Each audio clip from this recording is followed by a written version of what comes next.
சின்னஞ்சிறு கதைகள் பேசி அவன் பாடி திருடனுக்கு உணர்ந்து வாழ பல சிறைகள் சேரி அதை கூடி கிழவா பருவமேறி ஒரு கூட்டுக்கிறையான பின்மாவினும் பல வேடிக்கை மனிதரை போல நான் வீழ்வேன் என்று நினைத்தாயோ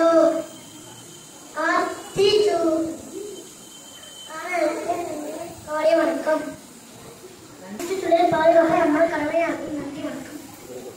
அனைவருக்கும் வணக்கம். நான் காட்டி வந்திருக்கேன். ஆத்திச்சூடி கடன் தேவையில்லை ஆறுவரை சின்ன இயவரை கடமை ஈவரை விளக்கு உடையடை விளக்கு நுகமடை கைவிடு என்னை எட்டியலை ஏதறி அயவிட்டுவன் ஒப்புடன் ஒழுகி ஒருவன் ஒளி அவ்வியால் பேசி அக்கம் சூட்டு. நன்றி.